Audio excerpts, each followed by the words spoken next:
the importance, whoops, pardon me there. I wish to welcome everyone about the importance of data innovation in advancing climate smart agriculture mitigation and adaptation from the perspective of agriculture producers. You know, there's a lot of talk about agriculture data, and we wanted to hear from people who represent farmers producing on the millions of acres of land in the United States. What is agriculture's vision of agriculture data, how it can be used to benefit farmers and ranchers to advance climate smart agriculture? What is the value proposition, the business case? How can it transform what is possible in agriculture? And what do we need to be doing now to make this vision a reality? As you just heard, we'll be recording the session, and this link will be up on the AGREE website. I wish to introduce myself. I'm Deb Atwood, and I serve as the Executive Director of AGREE. It's a bipartisan initiative to transform food and agriculture policy. We're housed at the Meridian Institute, and we currently have two streams of work under our platform. The first is the Economic and Environmental Risk Coalition, which creates a bridge between positive environmental outcomes and profitability for farmers and ranchers. The second work stream is the Climate, Food, and Ag Dialogue. It's a group that includes producers and food system leaders, along with civil society organizations. And we've been working closely together to promote federal action on climate that works for the system, not just one part of the system. We thought it was important to start our conversation by hearing from one of our farmers about the importance of agriculture data to their operation. The Yoders farm 1,500 acres of corn, soy, and wheat in central Ohio, and they also operate Yoder Ag Services. Fred is a longtime advisor of AGREE. So let's go to the video.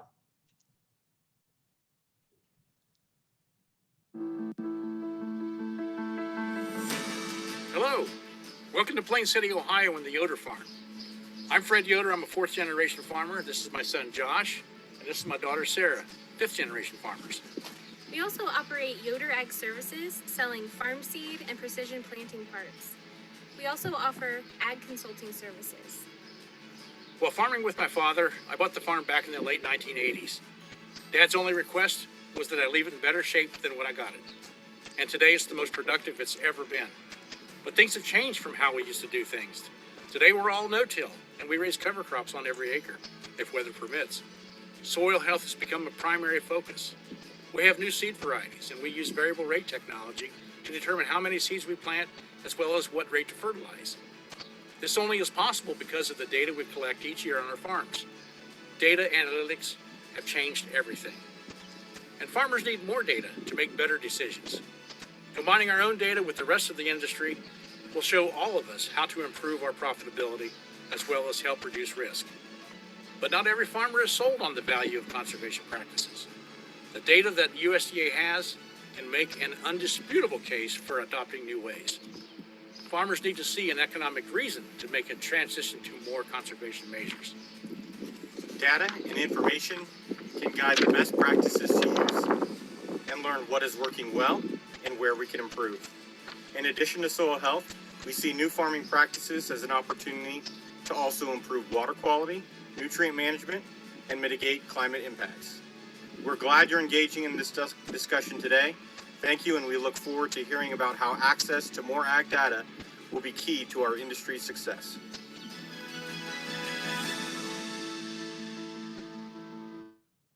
Great, and we thank the Yoders for doing that. I do know that they're, outside of Fred, the son and daughter are very, very camera shy, so we do thank them. And I know, Fred, you are watching us today. So I wish to welcome everyone back, and I think sharing their farm and thoughts with us is an important way to start the conversation today.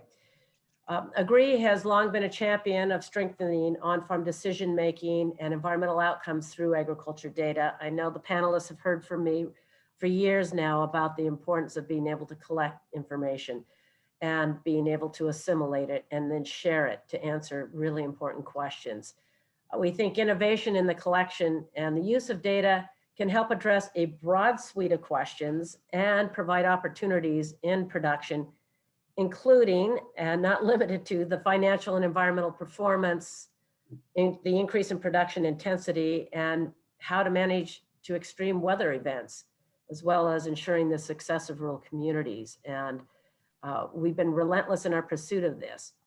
And by data innovation, we mean creating the platforms for data collection, the systems and agreements needed for the use of this data by qualified researchers, both inside USDA and in the land grant community, while protecting producer privacy, which is a very important factor which we understand. And we think developing an efficient way to share the data results back with farmers who provided the information in the first place should be definitely built into what we're doing. So today, we're going to ask the panelists to reflect on their vision for American agriculture and your view over the next 5 to 10 years, how data innovation can actually support the vision that we hold. And we would appreciate hearing the ideas on how we're going to get there. So let me introduce our very well-regarded speakers who are known to many of you, if not all of you. Our 4 panelists have literally decades of experience in agriculture as farmers, ranchers, and policymakers, and advocates for American agriculture. And I'm going to go by alphabetical order here. I'd first like to introduce Steve Sinskey. He is the CEO of the American Soybean Association. And as you know, he served as the Deputy Secretary of Agriculture in the previous administration. And I can't tell you how many times I had to go in and talk to Steve about the agri work we had underway. And he was always very, very professional, and he listened, which we truly appreciated.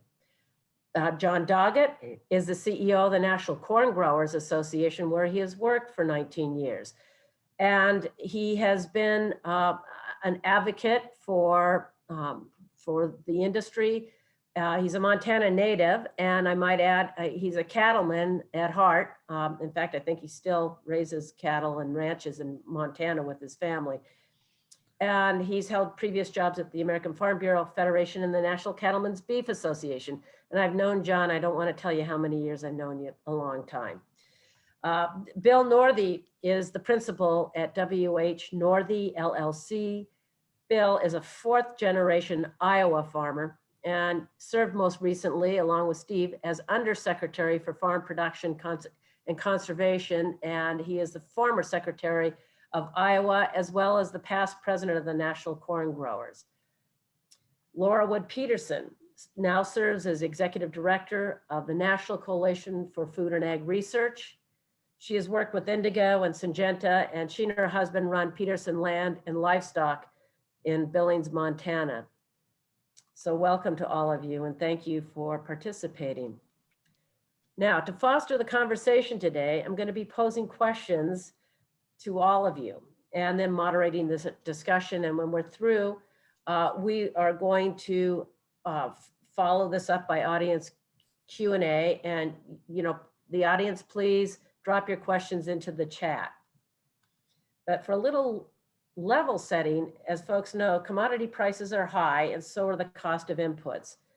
Farmers here in the West are experiencing record-breaking heat, and extreme drought conditions are taking a huge toll on growers, crops, and livestock. So there's a lot of uncertainty in agriculture right now. We appreciate it and understand it as we work with all of you. AGRI has been working to support agriculture data innovation at USDA to ensure that we can understand the benefits of conservation practices and how they can support profitability and make the business case. And that is hugely important. We underscore that. But we also need to show how certain practices can reduce risk during the times like we're experiencing now. So let me turn to our panelists for the first rounds of questions. And I'm going to pick on Bill first. So Bill, how can agriculture data help you understand how your conservation practices affect your bottom line? And can you give examples from your farm? And I also want to ask, where would you like to see American agriculture go in utilizing the support of data and analysis? So Deb, thanks. I'm certainly glad to be with you and in an important topic. So The conservation practices on my farm, I got a yield monitor back in the 1990s. Stuck a ag leader yield monitor on an old combine and started paying attention to yields as they vary across the field, and suddenly realized that yields, field average yields, are made up of yields all across that field, and that there are differences. Obviously, we knew that there always were. We just couldn't figure out what those were. But that gave us the ability to try different things. I tried different nitrogen rates, looked at the spring nitrate tests that Iowa State University put together, and then evolved into no-till and strip-till and cover crops, and could measure kind of the impact of those as time went on. Now, my challenge was I was measuring one farm's impact, and that was really insightful and caused me to move to all no-till and strip-till, and increase the number of acres of cover crops that I used as time went on. But that opportunity for us to be able to measure across everybody's experiences would be helpful.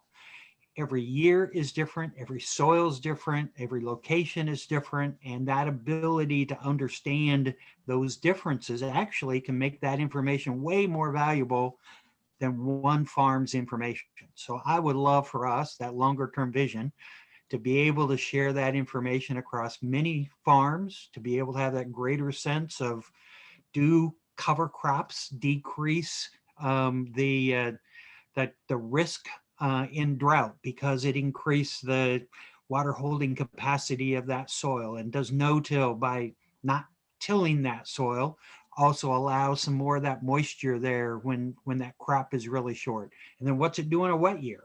I would argue I had better experiences with no-till in a wet year as well, because I could get out there and get my crop planted a little bit earlier than some of the folks that were trying to get out on tilled ground.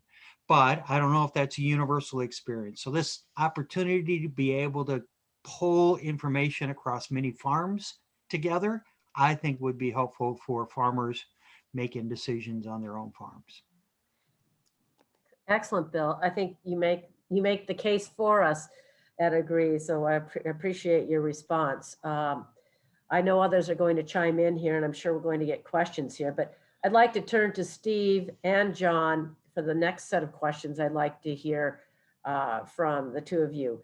Starting with Steve, given our title, The Future of Farming, Producer Perspectives on Agriculture Data Innovation, I'd like to hear more about what leading farmers are doing with their information, why they're doing it. Is it helping them make the business case, as Bill just described from his knowledge and practice? What do your growers need? What do they want to help them understand the business case? And can you talk about a specific farmer or group of farmers that are actually utilizing data to look at conservation and mitigation? Yeah, great set of questions, Deb, and pleasure to be here as well. Yeah, our farmers are using, the farmers members are using data and precision agriculture to increase yield, to reduce input costs, or both, hopefully both as well. And they're doing it for those reasons, to try to, maintain profits and profitability. But they're also doing it for many times ecological reasons too, because farmers want to do the right thing. They're interested in sustaining their operations. As Fred said in his video, when his father gave him the charge to leave the land better than he got it, farmers are interested in doing that. So they're interested in increasing their organic matter. So all of these things have both economic as well as ecological and agronomic benefits. And data is the key, because without the data, you're just guessing. You might have heard, an example, maybe it was your grandfather that said, well, this quarter is better than this other quarter. And then your father said, well, this section of the quarter is better than these other sections.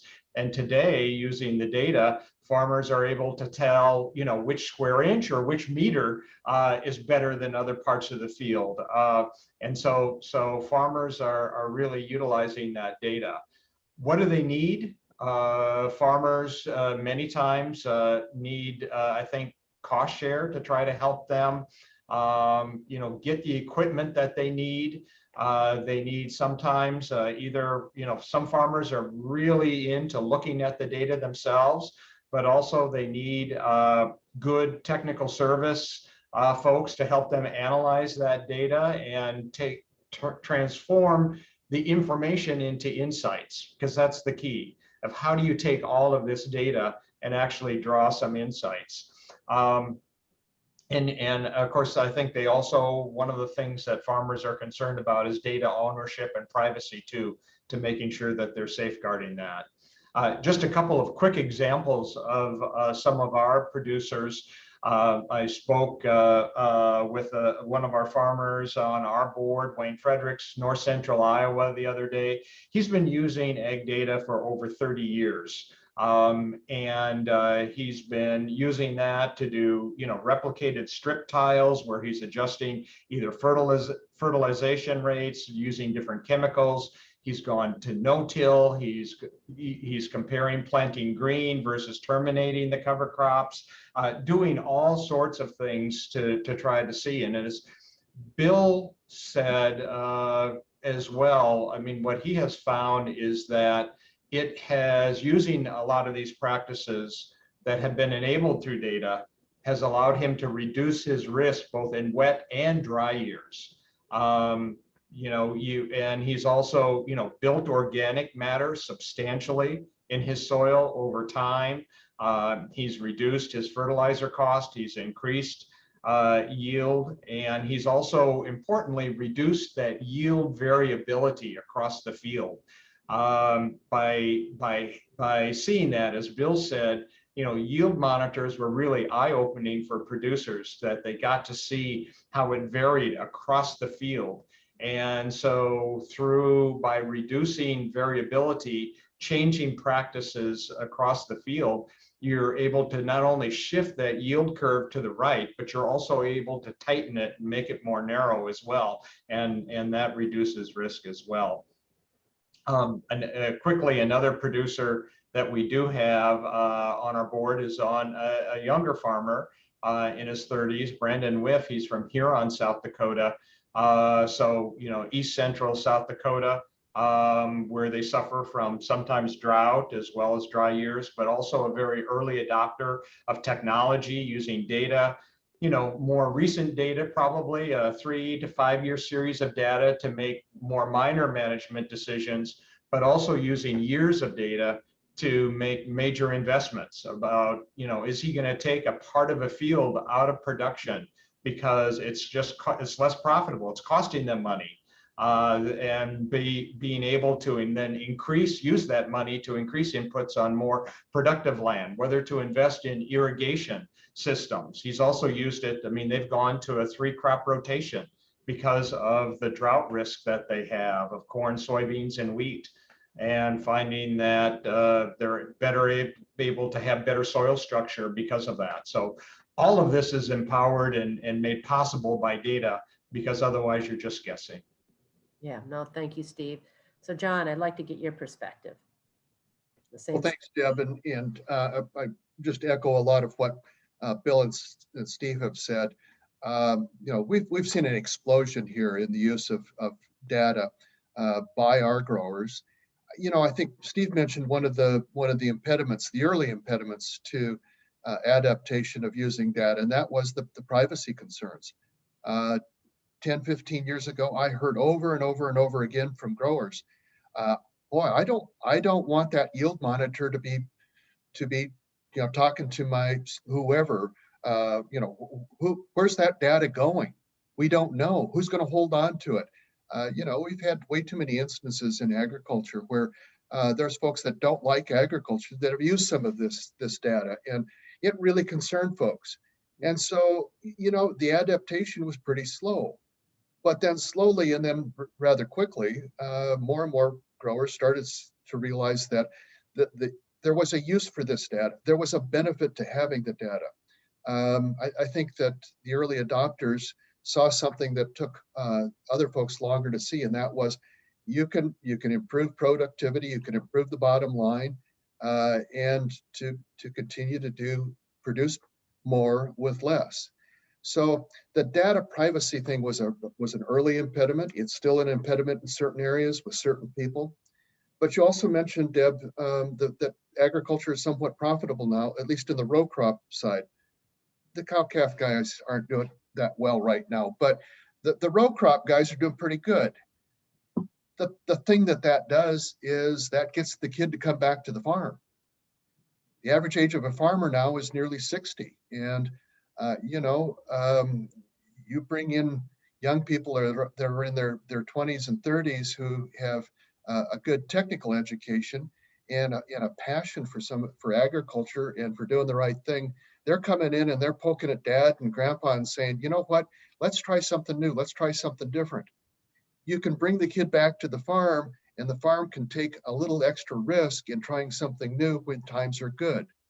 You know, when prices are way down, the last thing that the banker is going to want you to do is to go ahead and start changing production practices that may have a downside risk. So these better times are really good times for us to start to build on this innovation that has been building not just for decades, but for hundreds and hundreds of years. We've done a lot of great things in agriculture. And lastly, one of the things I would say that is really important as we look at ag data and look at these numbers and all of this stuff is, let's quit looking at things via a snapshot. We need to start looking at trends. You know, oftentimes when we just look at that snapshot, there's too many people who don't understand agriculture well and say, look, that's pointing at something bad here. We're doing something bad here. There has to be something bad here. Well, it might be bad, but you know, if the trend line is heading in the right direction, we need to celebrate that. We need to continue to push that, you know, that the trend lines are good. That's what is really important, is to have that broader picture that has quite a bit of context around it as we talk about this stuff. Otherwise, you know, we're kind of getting into things that are very difficult to understand, and the pushback from producers gets pretty significant when this data and is used for other purposes other than doing the right thing. Yeah, okay. Well, I'd like to switch to Laura. And I know, Laura, we've got the two big grain organizations here today, but you are leading an important coalition that looks at plants and animals, food and fiber. And I would like you to comment on the animal agriculture agenda as well as the plant agenda, and provide your research perspective as a rancher yourself. I'd also like to see how research and ag data can help make the business case to the people that you're working with in the research community. In other words, the economists that sit at your table at NC FAR. So yeah, please. Hey, thanks. Yeah, it's good to be with everyone today. And I think this livestock crop connection goes along with nutrition, conservation, and natural resource areas that our coalition looks at. So we have members from dietitians to individual members to farm ag companies who all care about American ag research. And I think on the animal side, we're, you know, from genetics to quantifying climate impacts, there's just so much work going on the production side. And then of course, even on how food is packaged and research from food technologists and all of this kind of needing to be in a system. So we're that customer-led voice advocating for more federal funding for ag research, because we are in an industry, including food, that is 1/5 of our country's economic activity. So that full spectrum of the REEE mission area has so much benefit to producers like myself. I mean, when you look at NASS reports on crop progress and production and livestock inventories, when you look at AMS data on boxed beef prices or surveys of farm businesses that ARS, CRS, NASS do, we have experiment stations, we have conservation work through NRCS, we have the World Ag Outlook Board, right? So all of this kind of paints that picture of data being collected to benefit our producers. Also, I would say kind of in my own consulting practice, I work with Indigo, I work with seed companies, forward-looking conservation NGOs. I think about viable approaches to solving some of the complex challenges. Research always comes up, number one, but also how food is grown and what that means for the associated environmental and nutrition impacts. is a huge area that needs more focus. And often our health research wasn't thinking about food, and our food and ag research wasn't thinking about health. And really that NIH and health research has outpaced ag research 10, 20-fold. And we're now really trying to say, hey, it's time to make an investment in this infrastructure package, and working closely with Senator Stabenow, Hirono, and others that are highly involved with our members of our coalition to really tell this story of why it's important. If I guess, from my own perspective, I kind of think about a Nicole Masters, right? And so livestock being the actual living stock of the soil, the bacteria, the viruses, parasites, all of that in the soil, and that nexus to the animal and the microbiome, and then human nutrition. This you can possibly spend enough here. And when I think of what could benefit producers in the climate debate, you're really looking at a third of our nation's landmass, that almost a third is, in pasture or rangelands, right? Privately owned pasture and rangelands. So it's just a tremendous opportunity to do a lot more ability to get research from institutions to producers faster, as Professor Mahdi Al-Kazai always says from Iowa State, or some of the open source work and data that really needs to happen. I think a really interesting example comes from Richard Teague at Texas A&M. He showed some pasture management scenarios that soil carbon sequestration can increase over 5 tons per acre per year in his studies. And this is 20 times the rate that would be modeled by Comet Planner tool. So these kinds of studies are just examples of the further validation and better understanding we need on the climate side. And generally, I think then that feeds into some of these other standards that where our cow-calf model focuses is on that consumer demand for a higher quality product and production standards.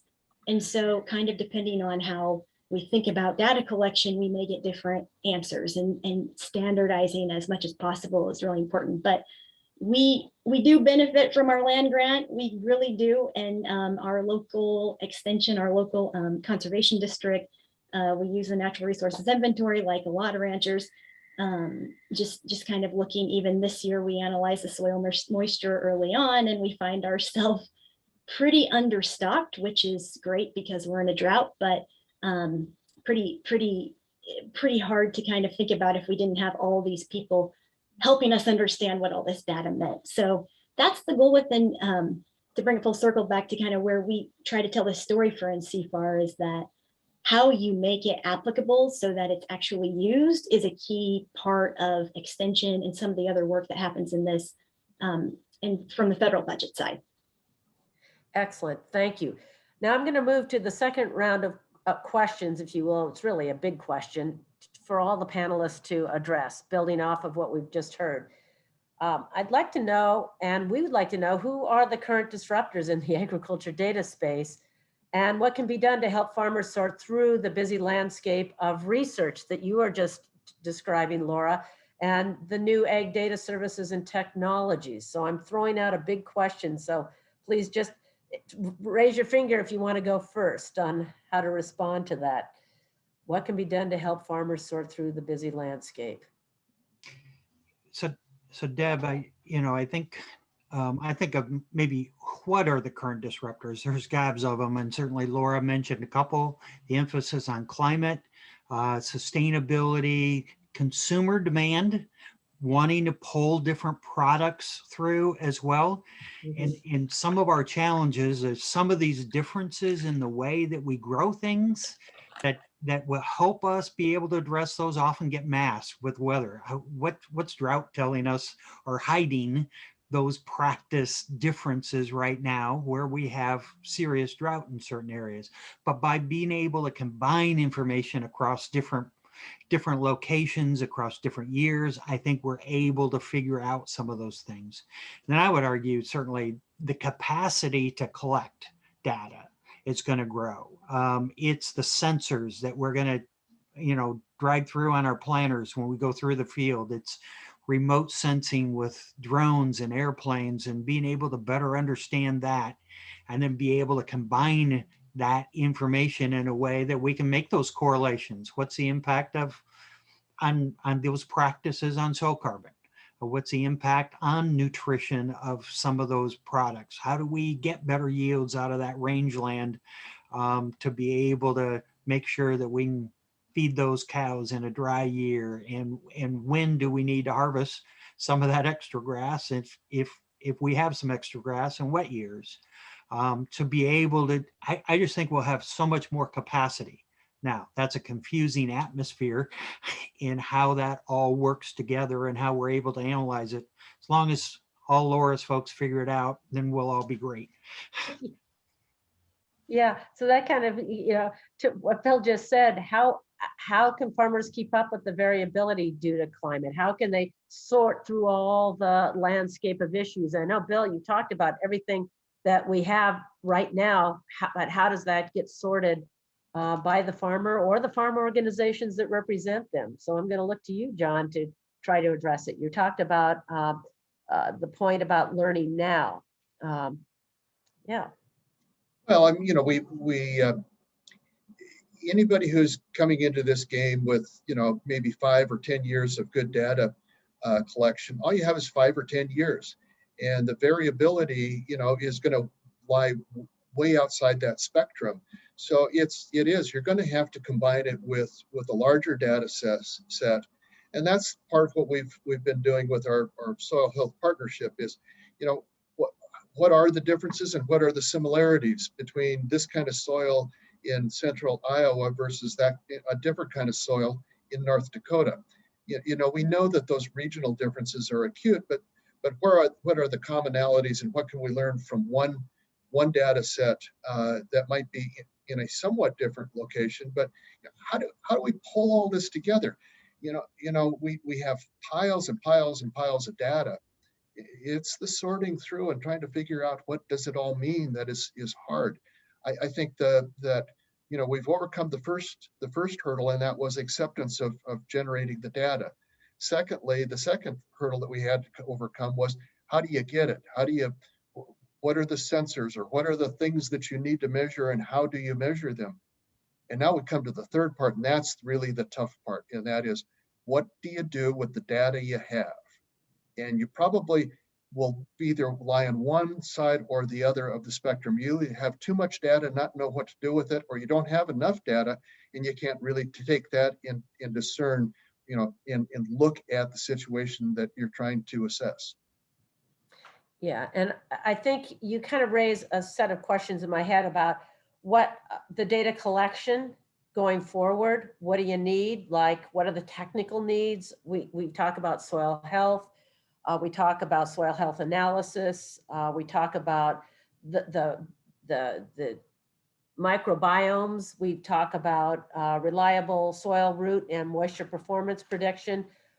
Are we looking at this? I'm looking to you, Laura. Are we looking at this, or are the farmers and the people you represent looking at this? Are these the kind of technology tools and data collection efforts? Yeah, I think what John said is so right. And the more farmers that are doing some of the on-farm data, the more it's easier to make it privacy protected. But I would say kind of what was in the precision ag space is really important. And then how do you kind of make information publicly available? That value can't be underestimated. A NASA satellite enabled, in one example, $3.45 billion in value because of the advancements institutions could garner from that one satellite. And I think that that's the right kind of way to think about how we move forward with data interoperability and universal data standards. I've got a colleague, Catherine Elms, that's worked really closely in this with Woodwell Research Center, and kind of the data models and standards need to find a way to be speaking to each other, right? Even just within USDA and across, think of all the notebooks in university desk drawers and pick up cup holders, and how do we modernize this data collection and build that infrastructure for the 21st, 22nd century? I saw similar comments from one of our members, the soil science societies, the tri-societies, kind of, so the certified crop advisors that work with farmers, kind of saying something similar around this. Just comprehensive data model or standardization has to kind of be developed. Gotcha. And Steve? You've been quiet on this one. Yeah, I think there's a whole lot of, in terms of the technology, there's a lot of, wonderful technologies coming out there. A lot of companies that are in that space. Some of them are coming out of the land grants, as Laura talked about, or in partnership with some of the land grants. Others are out there, some brand new players in agriculture.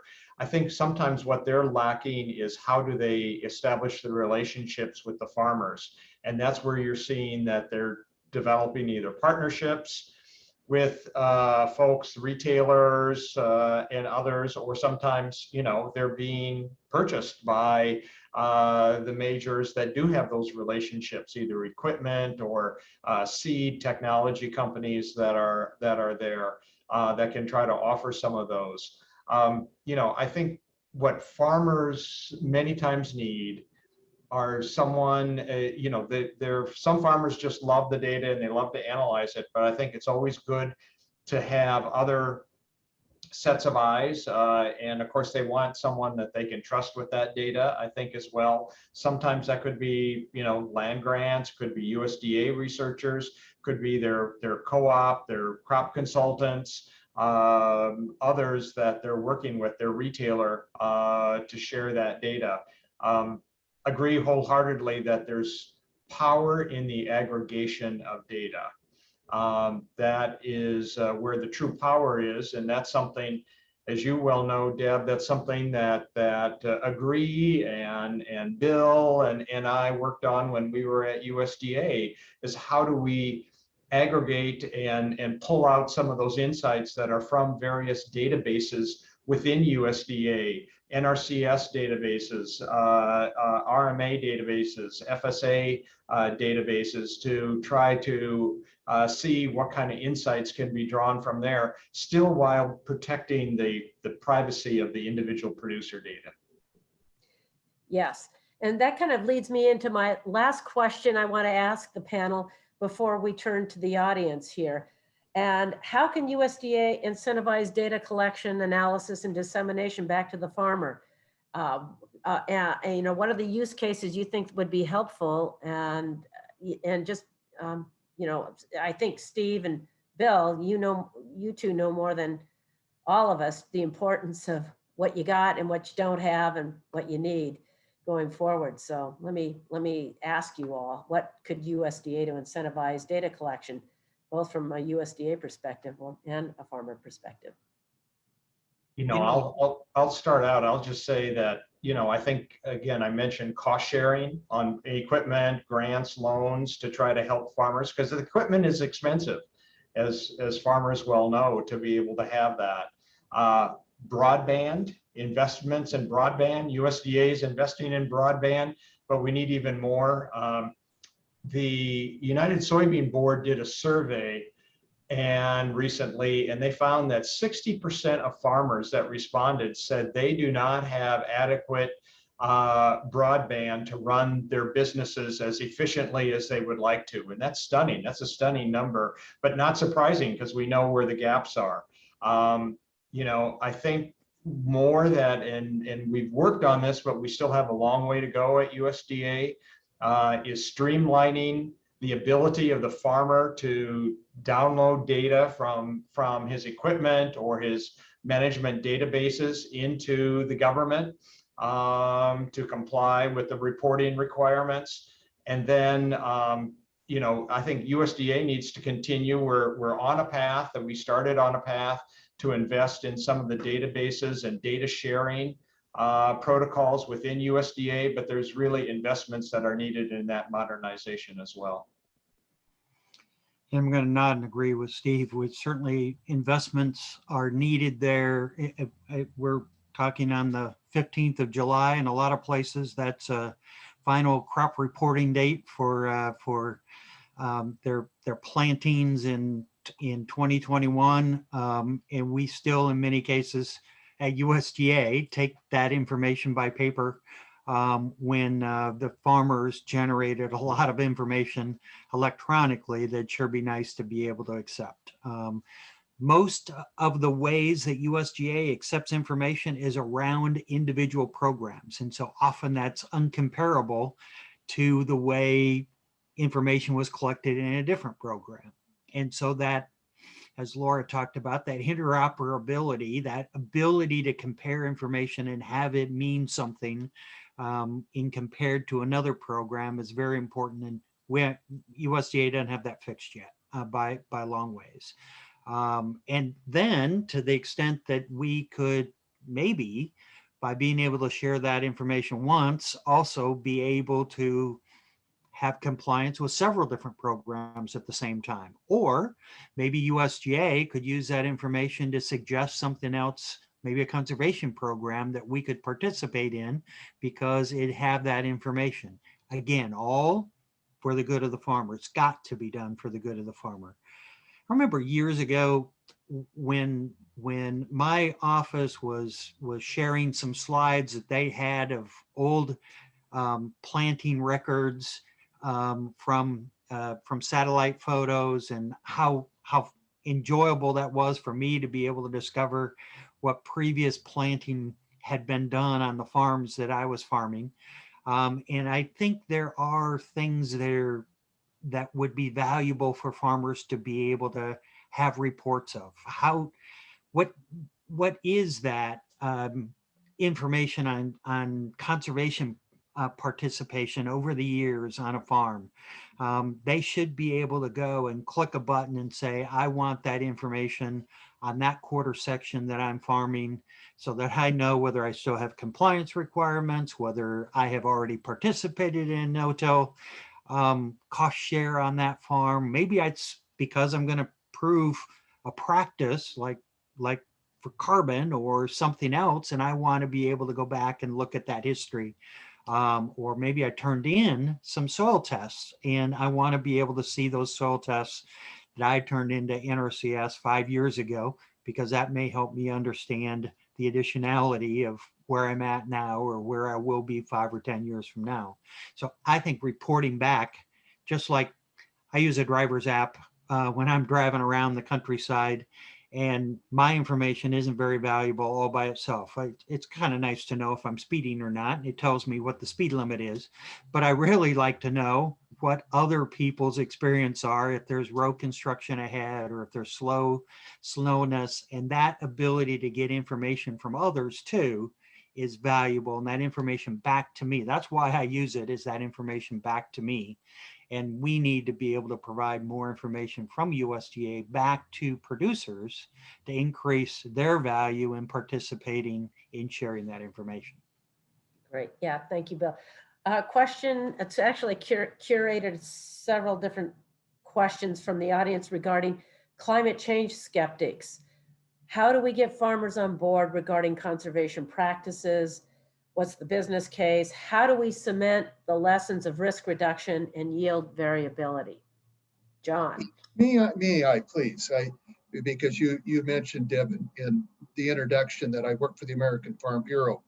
And I was tagged one afternoon as my boss walked down the hallway and said, hey, the government just signed a protocol in Kyoto, and you now are our climate change guy, and you get to run this. Well, I think a lot of us remember that the Farm Bureau was, leading among the climate change skeptics, and it's one of the things I kind of regret that I did in my career, because we were wrong. And I think that a lot of us in agriculture have accepted the fact that we were wrong. We were skeptical. But the thing is that not only were we, the reason for a lot of the skepticism was because the people perceived it as a threat. They saw this as an attempt to get in the middle of their farming operation. And, it was never, there was never a reach out and say, you know what, folks, you're going to benefit by working through this process. This is what it's going to be good for you. That was a mistake. And I think that we've seen in subsequent administrations an acknowledgement that you need to get farmers on board to see the other side of that situation. I think, we saw that the skepticism among farmers and ranchers about climate change 10, 15 years ago was much, much higher than the average American. But we're seeing studies now where farmers and ranchers are saying at a much greater rate than the average American that they really do believe that there is climate change, because they're the ones that are dealing with it. They're the ones that are having to suffer the consequences of a planet that is where the climate is changing. So, you know, we had to make that transition. The other part of it, and I want to get back to a little bit of what Bill talked about and what can USDA do. Bill talked about the farms that he farms. And I think it's important for us all to remember when we look at these situations, when we talk about conservation or whatever happens on a farm, and that is that most of the land that most of our growers farm is owned by somebody else, 60, 70% in a lot of areas in this country. That farm ground is owned by somebody else. It might be a widow, might be the surviving kids of a farm couple, and the kids decided not to go back to the farm. And you know, the siblings can't decide whether to sell the farm or rent it out, and they rent it out. Those are things. Those are issues in rural communities that need to be addressed when we're talking about this. If we don't recognize who owns the land in this country and compare that to who's operating on that land, I think we've missed a big part of the equation. That is really, really important. And when I tell folks outside of agriculture about those figures, they can't believe them. And again, it's how do you convince, and I heard a variation of this story. A guy said, you know, I really want to do no-till on this half section that I've rented for years and years and years, but the family won't let me do no-till because that wasn't the way Dad farmed it 40 years ago. And, you know, we have to overcome those things, and we can overcome those things, but it would really help in a lot of cases if USDA would help validate some of those things and be a partner with the folks that are trying to reach out and explain to their landlords what it is that they're doing, and that it truly is in the best interest of not only the farmer, but the landowner as well. Well, I'm going to say on that point, John, it takes, you know, it takes all of us to tell USDA what we think will work. We're looking in the agreed dialogues right now with both our work streams. How do you deal with rental lands or leased lands, and how do we incentivize good behavior, if you would? Not good behavior, it's not good behavior. How do you incentivize the bottom line? Why you would do something that would increase your environmental outcomes and bottom line? But more importantly, how do you also recognize the early adopters that started this work, like the Wayne Fredericks from Iowa, who've spent 30 years trying, or the Bill Northies, or Steve and John on your operations, and Laura?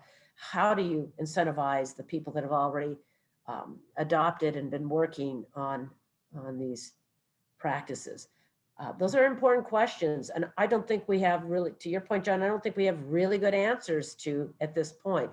And I think we welcome ideas on the subject, at least in our work, and call upon your best and brightest thinkers and include USDA in that dialogue and discussion. How do we do this on 60% of the land that's leased, or people that have already engaged? These are tough questions. And how do we align our programs, incentive programs, and cost share programs to recognize those challenges? Okay. Let's see here. I've got another set of questions, and then we'll spend the next 5 minutes talking about this issue of what are the distribution points for data of regional significance. And I'm not clear what we're talking about here in terms of distribution points, but maybe you can help me here, panelists. And what are concrete examples of farmers benefiting from data they have actually granted access to USDA? We have examples here. Happy to jump in. I think what John was just talking about on behavioral science sometimes gets left behind, right? We talked a lot about the hard scientists and the data itself, and then how you get that out is extension and conservation districts and technical service providers and experiment stations, et cetera. On regionality, there are certain grants that are available through NIFA or through parts of the REE work, So when I think of some of the work Dr. Ratan Lal has led across the Midwest, multi-state research, it may not be federal priority lists, but it might be regional, and that still is really important. I think the ability to keep up with the trends is actually needing to speed up some, but one of our members in our chair is Andy Levine with ASTA, and they were participating in a report with CTIC and SARE that found significant in percentages of farmers who used cover crops and found better weed management, savings on fertilizers, herbicides. And so some of this data needs to continue to be generated faster. And then again, how do you get that behavioral component of getting it out to farmers? I think it's both sides of the equation. Yeah. Yeah, no, I totally agree. Now I'm looking, I know Phil Brasher had a question, and I'm not seeing it right way, but the business about broadband and infrastructure, the importance of broadband and infrastructure and the tie-in there. How can you, all of you, comment on what's needed and what's in this infrastructure bill? You know, I'll say, I mean, we from the American Soybean Association, we're strongly supportive of the bipartisan infrastructure bill that's been put forth and hopefully is going to come to fruition. We don't know that yet, but you know, that had a lot of money. I think it was $65 billion for broadband, which is needed. I mean, USDA has been investing with their Reconnect program. The FCC has had, you know, they're around 10 billion for rural America, I believe it was. But this would be a significant bump up, and I think would help us. I think at the pace that we're going currently, it'll be many years, if not decades, before we bring broadband to all the areas that need it. So I think a significant infusion of capital like that is needed. And so we're strongly supportive of the bipartisan infrastructure bill that avoids some of the poison tax bills, like increases in stepped up basis, which would, you know, really kill our groups and many others' support for the bill. The other thing that I will say that we need too, and we talked about broadband, but we also need a reliable GPS signal. And we've been very concerned, along with a lot of other groups and precision ag equipment providers, about the Legato network and the FCC providing that spectrum space to Legato. And you know, we're supportive as well. And one other thing that can be done by Congress is there's been a bill introduced called the RETAIN Act, introduced by Senator Inhofe, and it has support from a number of others, Senator Rounds and Duckworth and Reed. But the FCC in their order said that if Legato network interferes with government GPS, that Legato has to replace that equipment or repair it. But they didn't say anything about private. So all the farmers and other users of data, construction, everything else. And so this bill would put Legato on the hook. They said it's not supposed to interfere. We'll see. Just put your money where your mouth is. And that's what the RETAIN Act does. So we're strongly supportive of that as well. Okay. And I know we're getting close to the end here, but I wanted to comment on a disruptor in this whole technology. And I don't know enough about it, other than I'm living in an area right now that has medium to medium poor internet connection. And this whole Starlink, the 2,000 plus satellites that are flying above us now that are going to give us more than 5G kinds of speed. I don't know what any of this means, but I understand that emerging technologies or technologies that are here could be very, very disruptive and in a potentially very positive way for all of us in areas with difficult transmission. I don't know if you have any comment on that, if any of you have heard about what Elon Musk is doing in this regard. You read about it in the Wall Street Journal, but what does it mean for rural broadband? So I don't think we know yet. It's, there's a lot of promises out there. It is something absolutely vital. We absolutely have to have broadband in rural America. We could not do the things that we need to do that will benefit the planet without a greatly expanded internet service across the country, particularly in rural America. It's a must-have. It's a must-have not only for the data and for the operational side of farms, but it's, how do you educate kids? How do you keep kids back on the farm if they can't go ahead and do a little social media with their friends? This is another part of that divide between urban and rural America that keeps widening. And we need to narrow it up every place we can. And broadband would be a very good place to start. The only comment I was going to make on the the Starlink is that, the issue of data privacy and assurances that, as people utilize such a network, that their data is going to remain private, secure, and not being sold for commercial advantages. Yeah. It really is great to see the attention coming, whether it's the financial attention from Congress and the administration or private attention, but the need is going to grow. I mean, we're going to want to move more data, not just yesterday's data, tomorrow's data, and we're going to create sensors in livestock buildings and all on individual animals and all across our fields out there. So we need more capacity. So we're going to need all that attention without me understanding which one's going to be the successful ones out there.